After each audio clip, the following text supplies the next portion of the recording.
Bonjour à tous et bienvenue sur ma chaîne. Dans une vidéo récente, je vous avais montré que j'avais reçu le livre d'Alex Webb, The Suffering of Light, et que je vous avais proposé, si ça vous intéressait, de faire une petite vidéo dessus pour vous présenter un peu les images et vous montrer en quoi ce livre me fascine et en quoi il m'influence parfois dans ma pratique photographique. Donc voilà, écoutez, j'ai parcouru le livre attentivement et puis je vous ai fait une sélection de quelques images que je vais vous montrer les unes après les autres. Alors le livre, c'est donc celui-ci. Il est assez imposant, comme vous voyez. Attendez, je vous le montre mieux. Voilà. Et alors c'est vraiment un livre magnifique, je vous le conseille fortement. Pourquoi pas l'envisager comme un cadeau de Noël, parce qu'il y a énormément de photos dedans, elles sont à un format super, le papier est génial. J'ai pas d'action dessus, mais moi je suis hyper fan de ce photographe et ça permet un petit peu de sensibiliser son œil, en particulier sur les photos sur différents plans. C'est quelque chose qui me fait du bien de regarder ce livre et qui me donne envie de faire des photos. Donc je me lance dans la description de ce livre. Je vais pas faire toutes les pages, je vais en faire quelques-unes, les photos que j'aime beaucoup.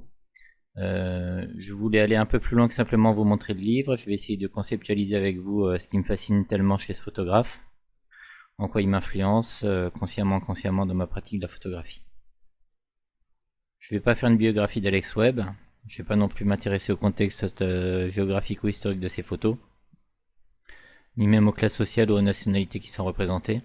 Je vais juste essayer de m'intéresser aux compositions de ses photos, aux couleurs, à sa démarche photographique.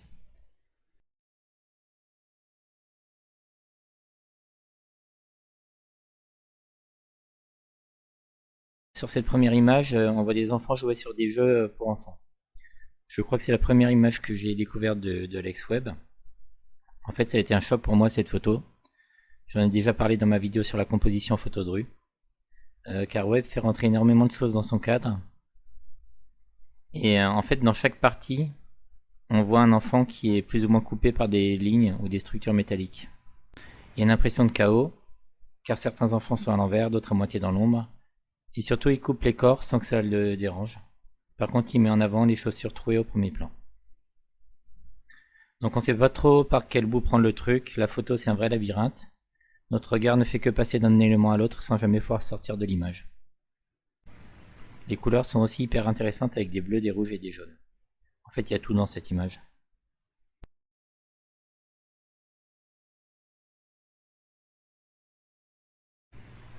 Alors cette photo montre une image structurée en 3 zones. Au milieu, un adulte qui a sa fille dans ses bras, en ombre chinoise.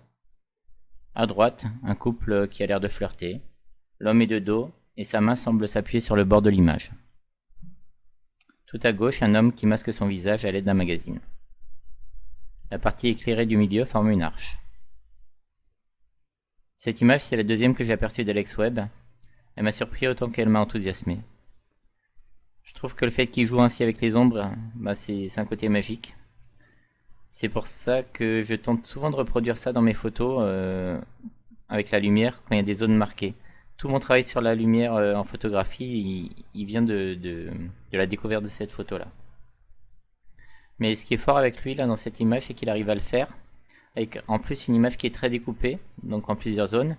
Et il se passe des choses hyper intéressantes dans les 3 zones. Donc ça, c'est très très dur à faire. Et c'est des choses qu'il arrive souvent à faire dans ses photos. Il se dégage aussi une harmonie des couleurs avec des couleurs chaudes. Le rouge de la plainte répond au rouge du magazine que porte le monsieur à gauche.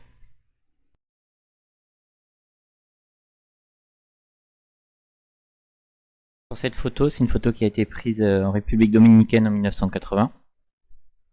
On voit plusieurs personnages, il y en a 9 en tout, qui sont structurés sur différents plans. Et en fait, ce qui est sympa, c'est que on voit d'abord la main qui est posée sur l'omoplate du jeune garçon. Et en fait, notre regard, il va faire une espèce de courbe du personnage qui est à l'avant-plan. Et il va en fait aller d'un personnage à l'autre en montant jusqu'aux personnes qui sont tout en haut. Puis après, dans un deuxième temps, une fois que notre regard a parcouru ça, on s'attarde un peu plus sur les détails de la photo. Et on voit par exemple l'homme qui est juste au deuxième plan, qui tient un peigne et qui a un espèce de chiffon dans la main. Et là aussi c'est trop excellent parce qu'on se demande pourquoi il a ses accessoires dans la main. Enfin voilà, c'est encore une photo hyper réussie avec des belles couleurs. Même l'orientation des personnages, on dirait qu'elle est réfléchie, quoi. Le premier plan, il est de trois quarts face.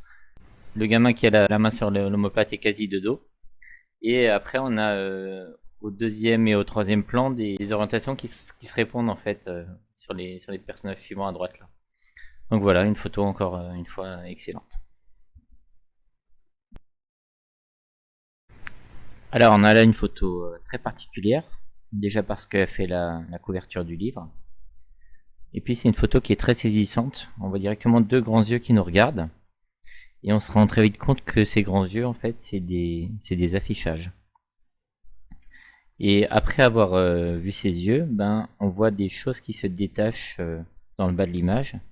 On se rend compte que, en fait, il a cadré de manière à avoir ses grands yeux et en dessous les gens qui sont plus ou moins cachés dans l'ombre.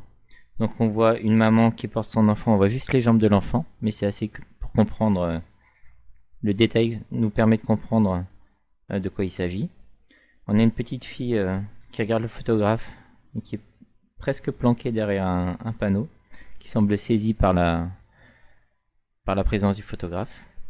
Puis après on a deux trois silhouettes à peine esquissées avec des vêtements, dont une silhouette blanche qui croise les bras. C'est encore une fois une photo très forte parce qu'il joue beaucoup sur l'ombre et la lumière, ce que personnellement j'adore, pour suggérer en fait des détails et pour donner beaucoup de mystère à l'image. Il y a un côté très surréaliste en fait avec ces yeux là, dont on se demande ce qu'ils font là. Et le côté surréaliste, c'est un truc dont j'ai pas encore parlé, mais qui est très présent en fait dans le livre d'Alex Webb. On a parfois des choses très improbables qui se passent. Donc il a non seulement cette capacité à jouer sur les plans, sur les couleurs, sur les compositions, mais il a en plus des choses qui sortent parfois de l'ordinaire dans ses photos. Cette photo montre à nouveau des enfants dans la rue, mais cette fois les tons sont plutôt bleus. Il y a vraiment une harmonie des couleurs qui se dégage dans cette photo. Le ballon est bleu, le t-shirt du gamin en haut aussi, le bâtiment a des rayures bleues, tout comme l'enfant qui tient le ballon. L'image est structurée en différents plans, et notre regard voyage partout, en voyant à chaque fois de nouvelles choses. Summum de la composition, la vitesse lente donne du mouvement au ballon, qui semble tourner à l'infini sur lui-même, et qui hypnotise notre regard. Alors sur cette photo, on voit des ombres qui structurent l'image en espace négatif. Et on aperçoit seulement après en fait les deux sujets de la photo. Donc on voit une personne de dos en haut à gauche, dont on se demande un petit peu ce qu'elle fait. Elle a la tête tournée vers une porte. Et on aperçoit que ensuite, au premier plan, un œil qui regarde par le trou qu'il y a dans le carton. Donc encore une fois, je trouve cette photo fascinante parce qu'elle nous livre pas tout de suite. Elle est pleine de mystères. On se demande un peu ce qui se passe dans cette image et pourquoi la personne est dans le carton. Et encore une fois, il y a des couleurs qui sautent aux yeux avec un vert émeraude éclatant sur le mur.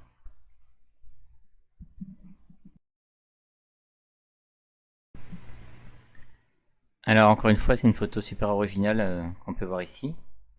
On voit un chien et un chat qui se prélassent au soleil. Le rouge profond de la structure nous saisit tout de suite. La lecture de l'image pourrait s'arrêter là, avec déjà une scène qui est très sympathique avec ces deux animaux qui se prélassent. Mais on aperçoit ensuite dans le fond à gauche de l'image, un homme qui ressort de l'ombre, le bras posé contre un bâtiment blanc. Ensuite on voit qu'il y a une diagonale de lumière, avec une très fine zone lumineuse qui relie les deux parties de l'image. Je trouve la composition hyper bien vue. Encore une fois, Alex Webb joue sur les plans pour nous fasciner, nous fait découvrir des détails au fur et à mesure de la lecture. Webb ne se contente pas de montrer une seule scène, mais il arrive à chaque fois dans la même photo à juxtaposer des scènes différentes, comme s'il avait préparé les choses à l'avance. Dans cette photo, la première chose qu'on voit, c'est deux jeunes filles en robe qui semblent se disputer. Puis on s'aperçoit que la photo est structurée autour de différents plans, avec en premier plan des pieds qui occupent toute la partie droite de l'image. Encore une fois, Webb n'hésite pas à couper des éléments pour ne montrer que les choses importantes. La ligne diagonale du mur amène le regard naturellement vers les deux jeunes filles. Le plan du fond montre plusieurs groupes et des lignes verticales, des lampadaires, qui découpent l'espace.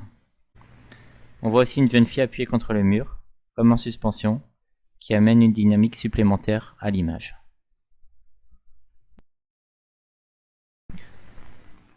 La première chose qu'on voit dans cette photo, c'est les couleurs qui nous sautent au visage. Des rouges, des jaunes hyper intenses, et en réponse en haut, du bleu.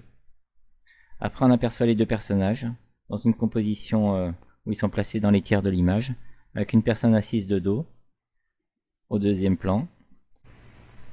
Et au premier plan, on voit un personnage qui est tout tordu, la tête entre les bras. On ne sait pas s'il se repose, on ne sait pas trop ce qui se passe. Et donc la photo pose beaucoup de questions, tout en étant esthétiquement super réussie. Donc c'est vraiment une photo caractéristique, je trouve, du travail de Webb, avec ses différents plans, et à la fois les couleurs qui amènent beaucoup à l'image. Cette image nous montre un paysage qui semble pris en bord de mer, qui peut sembler banal, avec une machine à popcorn et une vendeuse de popcorn. Sauf que Webb s'est placé de telle manière que les vitres de la machine à popcorn forment des cadres dans la photo, et dans ces cadres on peut apercevoir une silhouette qui marche, un homme qui marche. À gauche de l'image, on voit également un vieux monsieur qui semble marcher doucement, les bras derrière le dos. Donc encore une fois, la photo est structurée autour des trois personnages qui forment un triangle, et de cette forme au milieu, plutôt carrée, qui vient encadrer l'un des personnages. La lumière est magnifique avec un coucher de soleil, et on voit aussi une petite barbe à papa gauche sur le côté de l'image. Les couleurs sont encore une fois très riches dans cette image, avec des jaunes, des rouges, des roses, et c'est une caractéristique de l'œuvre de Webb. Alors ici, je crois qu'on a une des photos les plus connues d'Alex Webb. Elle montre pas mal de personnages, avec deux personnages centraux qui en fait sont dessinés sur le mur, mais on a un petit peu l'impression qu'ils sont vivants comme tous les autres personnages. On peut observer que la vitesse choisie par Webb est assez lente, peut-être un 30e ou un 40e de seconde, parce que la petite fille à droite qui court est légèrement floue. L'homme aussi à gauche, on voit qu'il y a du mouvement et qu'il est légèrement flou. Alors ce qui est intéressant dans cette photo, hormis ces couleurs qui encore une fois sont complémentaires, il y a du bleu et du orange, c'est que Webb encadre un des sujets du fond par la porte. Il se sert des ouvertures en fait pour découper encore une fois des images dans sa photo. Et j'avais dit dans ma vidéo sur la composition en photo de rue que ça pouvait être hyper intéressant d'encadrer des sujets, et c'était encore plus fort de les encadrer quand ils ne sont pas le sujet principal de l'image, parce que ça amène en fait à les voir dans un second temps. Donc là encore une fois c'est une photo où Webb il réussit à la fois la nuance des couleurs, la vie, le mystère un petit peu, parce qu'il y a un personnage au premier plan qui nous regarde, qui a l'air presque pas agressif mais méfiant, une petite fille avec un gros sourire qui regarde le photographe, et tout ce qui se passe ensuite au second plan. Il y a même un dernier plan avec des bâtiments colorés et verts. Donc c'est une photo qui est assez fascinante.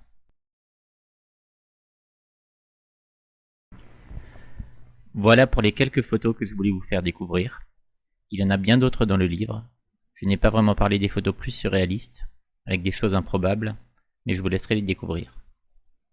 Si vous ne connaissiez pas Alex Webb, j'espère que ça vous donnera envie d'en savoir un peu plus sur lui et sur ses photos, sur la façon dont il structure ses scènes de rue avec plusieurs personnages, son utilisation des couleurs qui se présentent à lui, et aussi sur la manière dont il se sert des éléments à disposition pour créer des espaces différents ou des cadres dans son image pour y faire vivre ses personnages.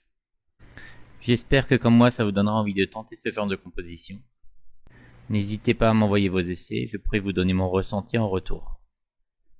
Alors c'est vrai que c'est pas toujours facile à faire, dès qu'il fait un petit peu sombre avec des nuages, on manque de profondeur de champ, donc on est très vite à avoir des photos qui montent en ISO.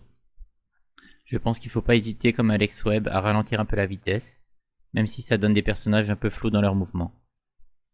Après tout, ça donne de la vie aux photos. Merci à tous d'avoir regardé cette vidéo. Je vous invite à mettre un petit pouce bleu si vous avez aimé, et à vous abonner pour continuer à suivre mes vidéos et mon travail. Bonne photo à tous.